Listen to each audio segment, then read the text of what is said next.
Assalamu alaikum. Welcome back to Sufi Essence with Hammad Syed. Part 7.34. Surah Al-A'raf, the Heights. Beloved seekers of divine wisdom, we stand now at a point of profound confrontation and ultimate clarity in the sacred narrative of Prophet Musa, peace be upon him. We have just witnessed the shocking betrayal of the children of Israel, who, in Prophet Musa's absence, succumbed to the deepest spiritual ignorance by worshipping a golden calf. This spiritual fall was not merely a moment of weakness, but a profound and tragic act of ingratitude, a direct betrayal of the very God who had just saved them from the greatest tyranny. Now the narrative shifts back to Prophet Musa, peace be upon him, who descends from the sacred heights of Mount Sinai with the divine tablets, only to find his people mired in spiritual depravity. This part of Surah Al-A'raf is a testament to the immense weight of prophetic responsibility, the unyielding power of divine anger, and the critical distinction between a sincere plea for mercy and the empty rituals of a people in rebellion. This sacred discourse speaks to the core of the spiritual life. It is an exploration of the profound grief and anger of a prophet whose people, despite all the signs and blessings, have chosen a path of spiritual ruin. It is a powerful reminder that the greatest trial for a soul is not physical hardship, but a rebellion against its own creator, a rebellion that blinds the heart and deafens the ears to the most fundamental truths. The verses reveal the immense anger of Prophet Musa, peace be upon him, not out of personal frustration, but out of a pure love for his people and a profound zeal for the honor of Allah, Ar-Rahman, and Ar-Rahim. They are a powerful and timeless warning that the true measure of a community's faith is revealed not in times of ease, but in times of trial, and that true repentance requires more than just a passing moment of regret. It requires a complete and utter surrender to the divine will. The glorious Quran states, Kanzel, Iman, Quran, Al-A'raf, the Heights. 7-150. And when Musa returned to his people, angry and grieved, he said, How wretched is that which you did in my absence? Did you hasten the matter of your Lord's command? And he threw down the tablets and seized his brother by his head, dragging him toward himself. Harun said, O son of my mother, indeed the people oppressed me and were about to kill me. So do not make the enemies rejoice over me, and do not place me among the wrongdoing people. This verse, beloved listeners, is a raw and powerful depiction of a prophet's anger. Prophet Musa, peace be upon him, returns to his people after a period of intense spiritual communion, and his spiritual state is violently broken by the sight of their rebellion. Quran describes his anger as angry Gadban, and his grief as grieved Azafan. His anger was not out of personal pride, but out of a profound and sacred indignation for the honor of Allah. His grief was for his people, who had just sealed their own fate through their spiritual ignorance. His first words to them, How wretched is that which you did in my absence, conveyed the depth of his disappointment and sorrow. The second question, Did you hasten the matter of your Lord's command? It's a profound rhetorical question. It questions their spiritual impatience, their lack of faith in the divine plan, and their foolishness in filling a temporary void with an act of permanent spiritual ruin. Their haste was a sign of their spiritual immaturity. The physical actions that follow are a visceral and powerful expression of his profound inner turmoil. And he threw down the tablets, Wa alka alalwa. He was so overwhelmed by the sight of their betrayal that he threw down the very tablets that were the source of guidance for them. This action is a symbol of the people's own act.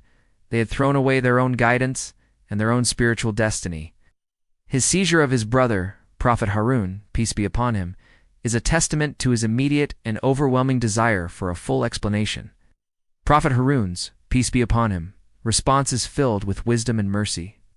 He calls him, O son of my mother, a term of endearment that is meant to soften his brother's heart. He explains his powerlessness in the face of the people's rebellion and his fear that they would kill him. He then makes a crucial plea. So do not make the enemies rejoice over me and do not place me among the wrongdoing people. He understood that his brother's anger, if directed at him, would only serve the purpose of their enemies and would be an act of injustice. He understood that he was not a wrongdoer, but a victim of circumstance, and he sought to redirect Prophet Musa's, peace be upon him, anger to its true source. This is a profound lesson in leadership and in mercy, even in the most difficult of moments. The Prophet, peace be upon him, taught about the nature of a believer's anger. It is narrated in Sahih al-Bukhari Hadith, number 6112, that a man said to the Prophet, peace be upon him, advise me, he said, do not get angry. Hammad asked again and again, and the Prophet, peace be upon him, kept saying, do not get angry. This hadith can be interpreted to mean that a person's anger should be controlled and not directed at the wrong target. Prophet Musa's, peace be upon him, anger was a righteous anger. But his actions, in that moment of overwhelming emotion, were a human response that he would later regret. The incident shows us that even the greatest of prophets are human, and that a believer must always strive to control their anger, especially when dealing with others. Kanzel, Aman, Quran, Al-A'raf, The Heights, 7-151. He said, my Lord, forgive me and my brother and admit us into your mercy. Indeed, you are the most merciful of the merciful. This verse, beloved seekers, is a profound and beautiful conclusion to the initial confrontation. After the initial outburst of anger, Prophet Musa, peace be upon him, turns to his Lord in prayer. He does not seek justification for his anger. He seeks forgiveness and mercy for himself and his brother. The prayer is a testament to his spiritual humility and his immediate return to the path of sincere supplication. He asks for forgiveness for his outburst and for his initial misjudgment of his brother. He also asks for his brother to be included in this prayer, a beautiful act of solidarity and a recognition of his brother's innocence. The plea, admit us into your mercy, why kilnafi romantica, is not just a request for forgiveness. It is a request to be enveloped and protected by Allah's boundless mercy. It is a recognition that the only true sanctuary for a believer is in the mercy of their Creator. He concludes his prayer with a profound and comprehensive recognition of Allah's attributes. Indeed, you are the most merciful of the merciful. Ina anta arham ar-rahimin. He acknowledges that Allah's mercy is far greater than any human emotion, and he places his full trust in that boundless mercy. This prayer is a beautiful example of how a believer, even after a moment of human weakness, must immediately turn to Allah in sincere repentance. The Sufi perspective on this narrative provides a deeper spiritual interpretation. The golden calf is a manifestation of the people's love for their lower self-nafs. It is a symbol of their worldly desires, their spiritual immaturity, and their lack of faith in the unseen. Prophet Musa's, peace be upon him, anger is not just a human emotion, it is a manifestation of the divine attribute of justice. It is a righteous anger for a great sin. However, his immediate return to a state of supplication and repentance is a testament to the fact that the divine mercy always precedes the divine anger. The believer must always strive to embody the divine attribute of mercy, even in moments of righteous anger. The confrontation with Prophet Harun, peace be upon him, is also a profound lesson in leadership. A true leader must not only correct the people, but also protect the innocent and ensure that justice is served. The Prophet, peace be upon him, taught us about the immense blessing of repentance and the need to turn to Allah in every state of our lives. It is narrated in Sahih Muslim Hadith, number 2703, that the Prophet, peace be upon him, said, Allah is more pleased with the repentance of his servant than one of you would be who suddenly finds his camel in a barren land, after having lost it. This hadith highlights the immense love and mercy of Allah for his servants, who turn to him in sincere repentance. Prophet Musa's, peace be upon him, prayer and his immediate turn to Allah is a living example of this hadith. He knew that his only path back to a state of spiritual peace was through the forgiveness of his Lord. Kanzeliman Quran, Al-A'raf, The Heights, 7-152. Indeed, those who took the calf for worship will be afflicted with wrath from their Lord and humiliation in the life of this world. And thus do we recompense the fabricators of falsehood. This verse, beloved seekers, is a profound and decisive statement of divine justice. It confirms that the sin of the children of Israel was not a minor transgression but a grave act that would have severe consequences.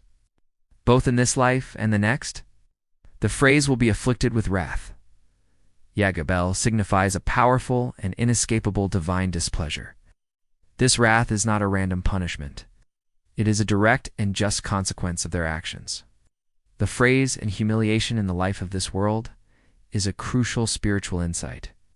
It teaches us that a spiritual sin often manifests as a worldly humiliation. Their rebellion had a physical and tangible consequence, They were stripped of their dignity and honor in this world.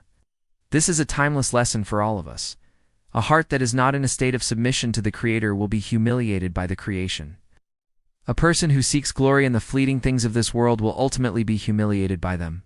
The verse concludes with a powerful and comprehensive statement of divine justice. And thus do we recompense the fabricators of falsehood. Al-Qadalika Naji al-Muftarin, the word fabricators, Muftarin, refers to those who invent lies and attribute them to Allah. The people of the golden calf were not just idol worshippers. They were fabricators of falsehood, inventing a god in a form of worship that had no basis in divine reality. This act of fabrication is one of the gravest sins, as it corrupts the very essence of truth. This is a powerful and sobering warning against those who invent falsehoods in the name of religion, for their end will be nothing but humiliation and divine wrath.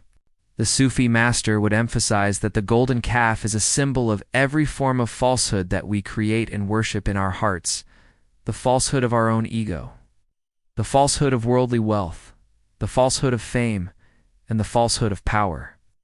These are the idols of our age, and the consequence of worshiping them is the same: divine wrath and worldly humiliation. The only way to be saved from this fate is to purify the heart from every form of falsehood, and to make it a vessel for the pure Tawhid. The Prophet, peace be upon him, taught us about the profound and terrifying consequences of fabricating falsehoods in the name of religion. It is narrated in Sahih al-Bukhari Hadith number 106 that the Prophet, peace be upon him, said, "Whoever tells a lie about me intentionally will surely take his place in the hellfire." This hadith is a powerful and terrifying warning against fabricating falsehoods in the name of the Prophet and in the name of Allah. The children of Israel, in their worship of the calf, were the ultimate fabricators of falsehood, and their end was a testament to the severity of their sin. Beloved listeners, the narrative of the golden calf and the return of Prophet Musa, peace be upon him, is a timeless lesson for every believer. It teaches us that the greatest sin is not to displease a fellow human being, but to displease the Creator. It reminds us that our hearts, if left unguarded, can quickly revert to a state of spiritual ignorance and idolatry. It warns us that the only path to true honor and dignity is through a life of sincere submission to Allah, Ar-Rahman, and Ar-Rahim. May we be of those who seek to purify our hearts from every form of idolatry, and who, in every moment of our lives, turn to the Creator with sincere repentance and with a heart full of gratitude and love. O Allah, who is the most merciful and most compassionate, we seek refuge in you from every form of rebellion and ingratitude. O Allah, purify our hearts from the love of this fleeting world and from the subtle whispers of our lower selves. O Allah, who is the ultimate source of all light, do not leave us to our own devices for even the blink of an eye. O Allah, forgive our sins, both small and great, and do not make us of those who lose their way after being guided. O Allah, grant us the spiritual insight to recognize falsehood for what it is, and the strength to turn away from it in every moment of our lives. May Allah illuminate your heart and mind with the light of this divine ilm. May He make your channel a beacon of guidance for all who seek spiritual clarity and truth. May your efforts be a source of immense reward, and may you be granted the highest stations of paradise. May the peace and blessings of Allah always be upon you and your loved ones. May He grant you unwavering steadfastness on the path of truth, and may your work be a testament to His magnificent names, Ar-Rahman and Ar-Rahim.